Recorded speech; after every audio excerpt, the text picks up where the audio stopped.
அஸ்ஸலாமு அலைக்கும். எல்லாரும் எப்படி இருக்கீங்க?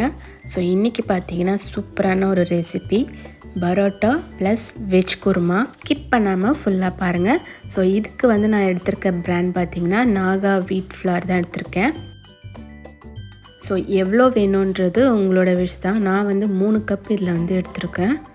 ஸோ இதுக்கு பார்த்திங்கன்னா நீங்கள் மைதா மாவு எடுத்தாலும் சரி, கோதுமை மாவு எடுத்தாலும் சரி, பரோட்டா வந்து சூப்பராக வரும் இதே மெஷர்மெண்ட்டில் பண்ணிங்கன்னா. ஸோ இந்த மாவில் பார்த்திங்கன்னா நெய் வந்து தேவையான அளவு ஊற்றிக்கிடலாம்.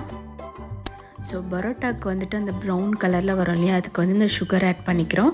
இப்போ தண்ணிக்கு பதிலாக நம்ம வந்து பால் ஆட் பண்ணியிருக்கோம். ஸோ ரிச்சாக இருக்கணுன்னா பால் ஊற்றிக்கிடலாம், இல்லைன்னா நீங்கள் தண்ணி ஊற்றி கூட மிக்ஸ் பண்ணிக்கிடலாம். ஸோ இது எல்லாத்தையும் போட்டு ஒன்றா வந்துட்டு நல்லா பிசைஞ்சிக்கலாம். வேணும்னா நம்ம வந்து தண்ணி ஊற்றிக்கிடலாம். இது கூட தேவையான அளவு உப்பும் போட்டுக்கிறோங்க. ஸோ நம்ம பிசைகிறதே பார்த்திங்கன்னா வந்துட்டு ஒரு ஸ்லோ ப்ராசஸில் பிசைஞ்சோன்னா ஒரு லேயர் ஃபார்மில் சூப்பராக கிடைக்கும் பரோட்டா. ஸோ அட் அ டைமில் நம்ம வந்துட்டு தண்ணி ஊற்றுறதோ பால் ஊற்றுறதோ அப்படியே மொத்தமாக பண்ணிட்டிங்கன்னா மாவு வந்து ஒரு மாதிரி குழஞ்ச மாதிரி இருக்கும். ஸோ ஓரளவு நம்ம மாவு வந்துட்டு செட் ஆகிட்டே வருது, பார்த்திங்கன்னா உங்களுக்கு தெரியும். ஸோ நம்ம சேனலில் நிறைய கிட்ஸ் ரெசிபீஸும் போட்டிருப்பேன், வெயிட் லாஸ் ரெசிபீஸும் போட்டிருப்பேன். கண்டிப்பாக நீங்கள் அதையும் செக் பண்ணி பாருங்கள், உங்களுக்கு ரொம்பவே யூஸ்ஃபுல்லாக இருக்கும்.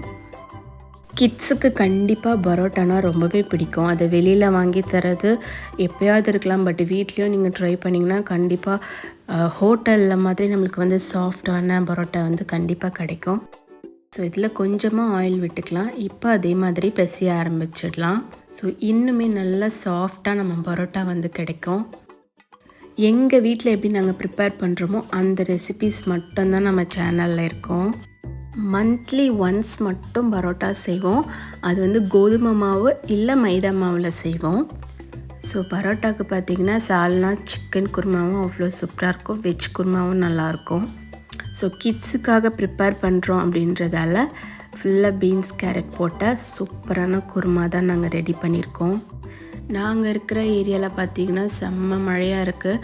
ஸோ எல்லாருமே வந்து மழை டைமில் வந்துட்டு சேஃபாக இருங்க, முக்கியமாக கிட்ஸுங்களை வந்து சேஃபாக பார்த்துக்கோங்க. மழை டைம்ன்றதால கண்டிப்பாக வந்து வழுக்கும். ஸோ அதுக்காக செப்பல் போட்டே நடங்க. அதே மாதிரி இந்த மழை டைமில் இந்த மாதிரி ரெசிபீஸ் நீங்கள் கிட்ஸுக்கு செஞ்சு கொடுத்தீங்கன்னா ரொம்ப பிடிக்கும். கிட்ஸுக்கு மட்டும் இல்லை, பெரியவங்களுக்கும் சேர்த்து தான். பரோட்டா செய்கிறது ரொம்பவே ஈஸி தான். நம்ம சப்பாத்தி எப்படி பண்ணுறோமோ அதே மாதிரி தான். என்னென்னா இதில் எக்ஸஸாக கொஞ்சம் ஆயில் போடணும். நீங்கள் வேணும்னா முட்டை கூட ஆட் பண்ணிக்கிடலாம். முட்டை பிடிக்காதவங்க வந்துட்டு இந்த மாதிரி நீங்கள் பால் ஊற்றி கூட ட்ரை பண்ணலாம். ஸோ பால் ஊற்றி இருக்கிறதால பரோட்டா வந்து ரிச்சாக மட்டும் இல்லை, ரொம்ப சாஃப்டாகவும் இருக்கும். கிட்ஸுக்காக மட்டும்தான் நம்ம வந்து பால் ஆட் பண்ணியிருக்கோம், ப்ளஸ் வந்து கீ ஆட் பண்ணியிருக்கோம்.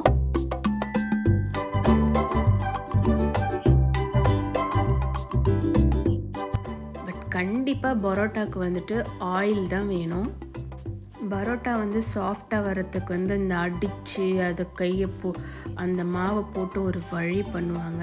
பட் இந்த மாதிரி நீங்கள் செஞ்சாலே போதும், பரோட்டா வந்து செம்ம சாஃப்டாக வரும். நம்ம பரோட்டாவோட ப்ராசஸ் வந்து ஆல்மோஸ்ட் முடிஞ்சிருச்சு. ஸோ இதில் கொஞ்சமாக ஆயில் விட்டு ஒரு 1/2 அன் ஹவர் நீங்கள் அப்படியே ஊற விட்டால் போதும். ஸோ நம்ம பரோட்டாவுக்கு இப்போ வந்துட்டு வெஜ் குருமா, அதாவது ஒயிட் குருமா செய்ய ரெடி பண்ணிடலாம். இதுக்கு வந்து பச்சை பட்டாணி வந்து ஊற வச்சது எடுத்து வச்சுருக்கேன்.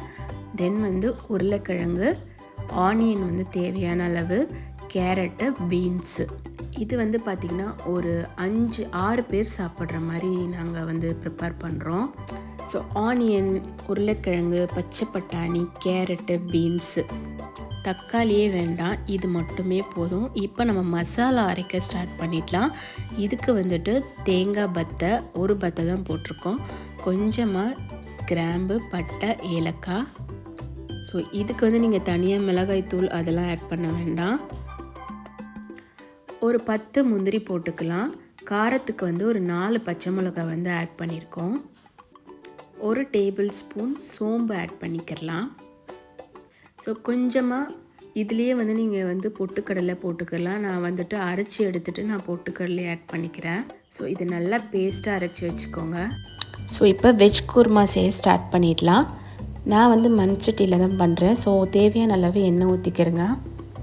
அது கூட கிராம்பு, பட்டை, பிரிஞ்சி இலை போட்டுக்கோங்க. இந்த வெஜ் குருமா ரொம்ப சிம்பிளாகவும் ராயல் அண்ட் ரிச்சாகவும் இருக்கும். இந்த குருமாவுக்கு தக்காளி நம்ம ஆட் பண்ண மாட்டோம். தக்காளி ஆட் பண்ணோன்னு நினைக்கிறவங்க ஆட் பண்ணிக்கிறலாம். இப்போ நம்ம கட் பண்ணி வச்சுருக்க ஆனியனை போட்டுக்கிடலாம். ஓரளவு ஆனியன் வந்து ஒரு 2 மினிட்ஸ் வதங்கட்டும். ஆல்ரெடி தெரிஞ்ச டிப்ஸ் தான். வெங்காயம் சீக்கிரம் வதங்கணுன்னா கொஞ்சமாக கல்லுப்பு இல்லை நார்மல் உப்பு போட்டுக்கிடலாம். ஸோ 1 டீஸ்பூன் இஞ்சி பூண்டு பேஸ்ட்டு போட்டிருக்கேன். இது எல்லாமே ஓரளவு வதங்கினதுக்கப்புறம் நம்ம வச்சுருக்க உருளைக்கிழங்கு, பட்டாணி, பீன்ஸ், கேரட் எல்லாத்தையும் போட்டுக்கிடலாம். 2 to 3 மினிட்ஸ் வந்து நல்லா வதக்கி விட்டுக்கிடலாம். நீங்கள் இதை குக்கரில் கூட பண்ணலாம், பட் 2 விசில் வச்சு நிறுத்திடலாம்.